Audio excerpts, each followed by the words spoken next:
శ్రీమాత్రి నమః. ఏదైనా కష్టం వచ్చిందనుకోండి, ఇంట్లో వాళ్ళకి చెప్పుకుంటాం కదా! చిన్నైనా, పెద్దయినా సరే. కానీ ఇంట్లో వాళ్ళే పిల్లల్ని కాస్త కోపంగా మాట్లాడడం మొదలుపెట్టారనుకోండి, వాళ్ళేం చేస్తారు? వాళ్ళకి బాధొచ్చినా, కష్టం వచ్చినా ఇంట్లో చెప్పుకోవడానికొచ్చినప్పుడు తల్లిదండ్రులు గానీ, ఇంట్లో పెద్దవాళ్ళు గానీ వినలేదు అని అనుకోండి, వాళ్ళు వెంటనే బయట చెప్పుకోవడానికి అలవాటు పడతారు కదా!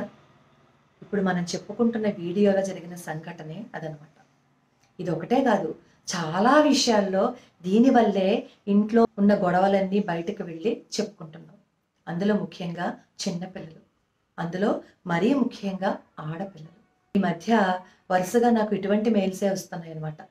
అసలు వావి వరుసలు కూడా ఆలోచించకుండా ఒక తండ్రి వరుస అయిన వాడు తన కూతుర్ని కోరుకుంటున్నాడు. మామ వరుస అయిన వాడు తన కోడల్ని కోరుకుంటున్నాడు. వీళ్ళందరూ ఎవరిని టార్గెట్ చేస్తున్నారు అంటే మైనర్స్‌ని టార్గెట్ చేస్తున్నారనమాట. ఎందుకంటే ఏ మాటైనా సరే ఒక అమాయకపు మాట చెప్పామనుకోండి వాళ్ళు నమ్మేస్తారు. కాస్త ప్రేమగా మాట్లాడామననుకోండి వాళ్ళు ట్రాప్‌లో పడిపోతారు. కాస్త ఏదైనా కొనిచ్చామనుకోండి ఇంక మనకంట గొప్పోళ్ళు లేనట్టు వాళ్ళు చూస్తారనమాట. అందులో సొంత వాళ్ళైతే ఇంకా అద్భుతంగా చూస్తారు కదా!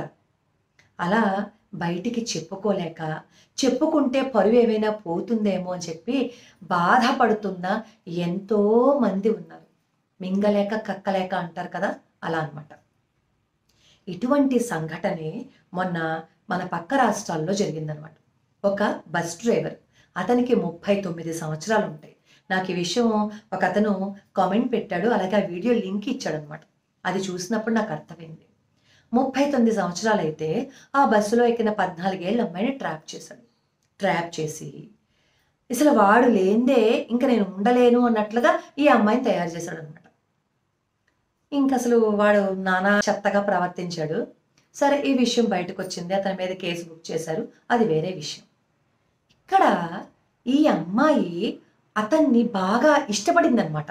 అంటే ఇష్టపడినట్టు చేశాడు. చిన్న పిల్ల కదా! ఏమీ తెలీదు. అన్నీ కొనివ్వడంతో ఏదో గొప్పోడనుకుంది పిల్ల.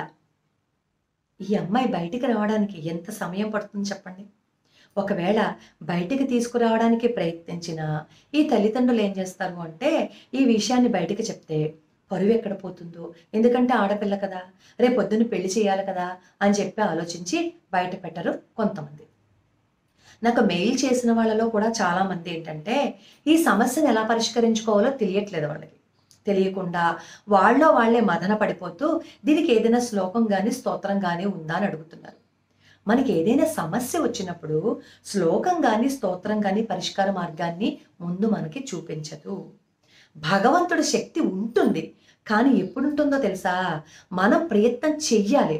మనం ఏ ప్రయత్నము చేయకుండా భగవంతుడా అని చెప్పి కాళ్ళు పట్టుకునేంత శరణాగతి నీలో ఉంటే అప్పుడు జరుగుతుంది. కానీ మనకు ఆ శరణాగతి ఉండదు కదా! అవుతుందా లేదా అని కాళ్ళు పట్టుకుంటాం కదా! కాబట్టి ఇలాంటి సమస్య ఏదైనా వస్తే ధైర్యంగా ముందు వెళ్ళి పక్కనే ఉన్న పోలీస్ స్టేషన్‌లో గాని, ఎక్కడైనా కంప్లెయింట్స్ ఇవ్వండి. వాళ్ళు ఈ వివరాలన్నీ చాలా గోప్యంగా ఉంచుతారు.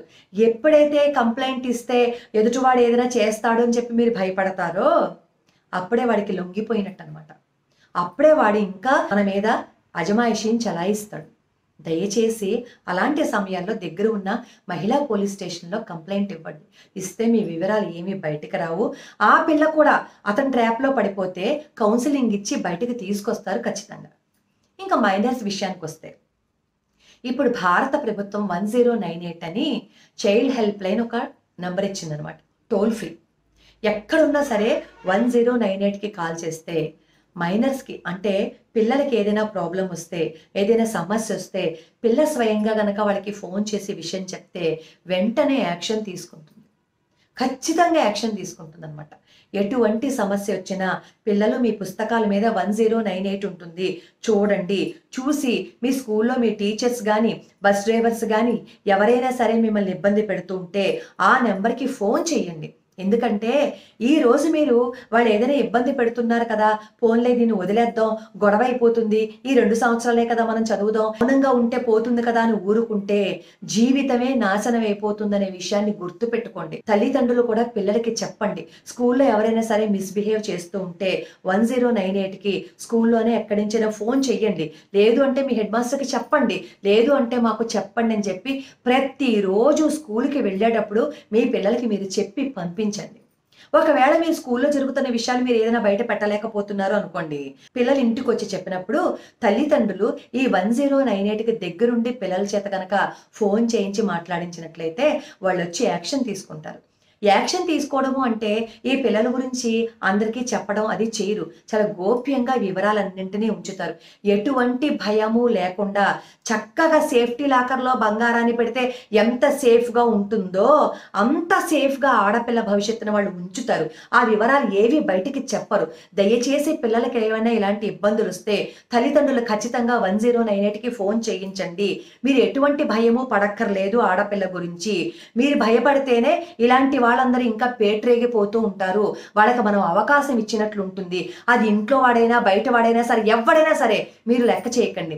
ఇంట్లో వాడే కదా అని ఈరోజు మీరు వదిలేశారు అంటే ఆ పిల్ల భవిష్యత్తు పాడైపోతుందనే విషయాన్ని మీరు గుర్తుపెట్టుకోండి. ఇది ఆడపిల్లైనా, మగపిల్లాడైనా సరే ఎవ్వరు ఇబ్బంది పడుతున్నా సరే 1098కి కాల్ చేయొచ్చు.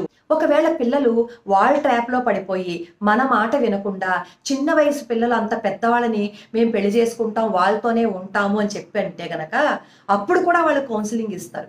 సరియైన సైకియాట్రిస్ట్‌కి చూపించే విధంగా మనకి ఒక దారి చూపిస్తారు. అక్కడ సైకియాట్రిస్ట్ కూడా ఏం చేస్తారు అంటే ఈ పిల్లల వివరాలన్నీ గోప్యంగా ఉంచుతారు. కాబట్టి పిల్లలకి ఏదైనా ఇబ్బంది అయితే వెంటనే మీరు చర్య తీసుకోండి. భయపడవలసిన అవసరమే లేదు. భయపడితేనే ఇలాంటివి ఎక్కువ జరుగుతాయి. ఇలాంటివి ఎక్కువ జరిగి చిన్న పిల్లల్ని కాల రాసేయడానికి కామాంధులు ఎదురు చూస్తూ ఉన్నారు. దానికి చిన్న పెద్ద వయసు ఏం తారతమ్యం లేదు. ఆడపిల్లయితే చాలు, అమాయకులైతే చాలు, అబలైతే చాలు ఆ అమ్మాయిని కాల రాసేయడానికి ప్రయత్నిస్తున్నారు. కాబట్టి చాలా జాగ్రత్తగా ఉండండి. ముఖ్యంగా ఆడపిల్లలు వాళ్ళ ఇంట్లో విషయాలు దయచేసి బయటికి చెప్పకండి. ఎప్పుడైతే మీ ఇంట్లో విషయాలన్నీ మీరు బయటికి చెప్తారో దాన్ని అదనుగా తీసుకొని మీ మీద ప్రేమ చూపించి మిమ్మల్ని కాటేసేయడానికి కాచుకున్న కామాంధులు మీ చుట్టూ ఉన్నారనే విషయాన్ని మాత్రం మీరు మర్చిపోకండి. ఎవడైనా సరే మీతో నవ్వుతూ అనవసరంగా మాట్లాడుతున్నాడు అంటే అర్థం ఏంటో తెలుసా? మిమ్మల్ని గోతులోకి తోసేస్తున్నాడు అనే విషయాన్ని మాత్రం మీరు మర్చిపోకండి. ఎవడైనా సరే కావాల్సి వచ్చి మీతో మాట్లాడడానికి ప్రయత్నించినా, మీకు సహాయం చేయడానికి ప్రయత్నించినా వాడిని ఆడపిల్ల అయితే చచ్చినా నమ్మద్దు. మీ విషయాలు చెప్పద్దు. మీ తల్లిని మాత్రమే నమ్మండి. మీ ఇంట్లో వాళ్ళకి మాత్రమే విషయాలు చెప్పండి. మీకు ఏ ఇబ్బంది వచ్చినా కంట్లో పెట్టుకుని కాపాడుకునేది ఎవరు? తల్లిదండ్రులే కదా.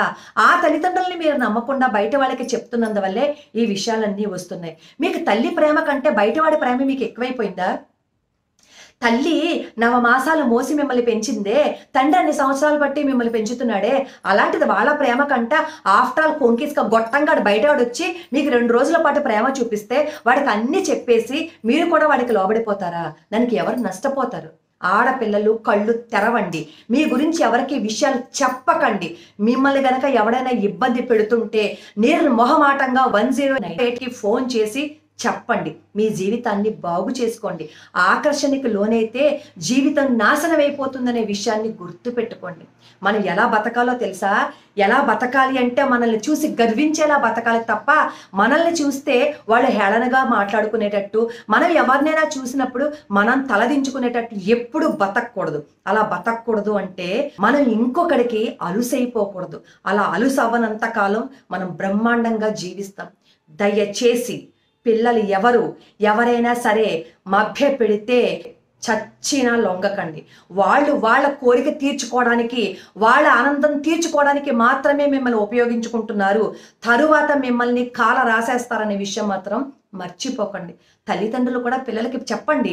ఇప్పుడు చెప్పకపోతే ఇంకెప్పుడు చెప్తారు? ఎప్పుడు చెప్పకూడదు ఇలాంటి విషయాలు, దాచేసుకోవాలని మనసులో పెట్టేసుకుంటే పిల్లలు మంచి చెడు తెలుసుకోలేకపోతారు.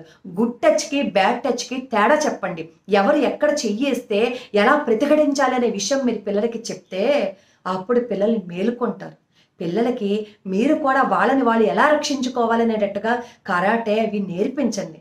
అప్పుడు వాళ్ళకి ఎలా వాళ్ళని రక్షించుకోవాలో తెలుస్తుంది. దీంతో పాటుగా ఆత్మస్థైర్యాన్ని నింపండి. చిన్న చిన్న విషయాలకే చచ్చిపోయేలా పెంచకండి.